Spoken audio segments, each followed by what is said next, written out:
ඌරා කන්නේ ගු. වෙන මොනවා කන්නද? එල්ල ගහට පනින පිම්මට කැඩියන් නෑ ඒක නෙවෙයි බෙල්ල කියලා කිව්වේ. ඊගාවට පුතේ හරිද?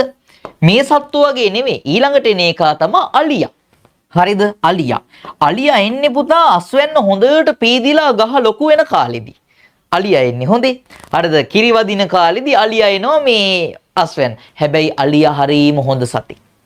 අලියා අර සත්තු වගේ විනාශම කරලා දාන්නේ. හරිද? අලියා අනේ පරිස්සමට ඇවිල්ලා එක කුරක්කම් පඳුරයි ගලවලා කන්නේ පුතා. හරිද?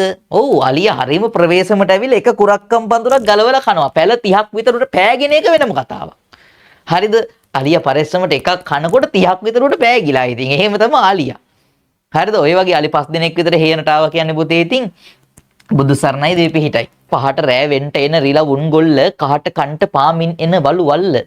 ලෝම බලන දෙවියෝ මේ කර එල්ල ගහට පනින පිම්මට කැඩියන් නෑ ඒක නෙවෙයි බෙල්ල කියලා කිව්වේ. ගහට පනි ඔය ඉතින් බෑනේ.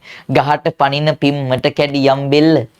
මේ පඳුරෝ රිලව් කියන්නේ හරි භයානක සත්ත්වය කියන්නේ. වගාවට හානිදායකයි ඒගොල්ලෝ. හරිද? ඊට පස්සේ ඔයාලා කියන්නේ අර කියුට් ඌරෙක් ඉන්නේ රෝස පාට.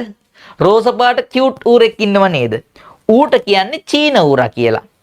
ඌට කියන්නේ චීන ඌරා කියලා. මස් පිනිස තමා පුතේ චීන ඌරන් වගා කරන්නේ. ඌරෝ වගා කරනවා. ඔව්. ඒකට කියන්නේ වගා කරනවා කියලා තමයි. ඔය චීන ඌරෝ මස් පිනිස තමා පුතේ වගා කරන්නේ. සාමාන්‍යයෙන් චීන ඌරෙක් මං වගේ 10ක් විතර සයිස්. හරිද? ඒ වගේ සයිස් චීන ඌරෙක්. හරිද? ඔව්. ඒ වගේ සයිස්. එතකොට චීන ඌර මොනව කාලෙද ඉච්චර සයිස් උනේ? ඌරා කන්නේ ඉතින් පුතේ. ඔව්.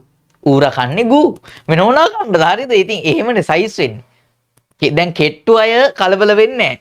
හරි. බලන්නකෝ. හරිද? ඇත්තටම ඌරා හිමයි. චීන ඌරා. ඒ චීන ඌරා එච්චර ඇග්‍රසිව් නෑ අනේ. චීන ඌරා ගැන නෙමෙයි මේ කතා කරන්නේ. මේ කතා කරන්නේ වල් ඌරා ගැන. ඇයි සර් එයා හරි වලත්තයිද? වලත්ත හින්දා නෙවෙයි බම් මේ කැලේ ඉන්න කැලෑ ඌරා වල් ඌරා ගැන තමයි කතා කරන්නේ.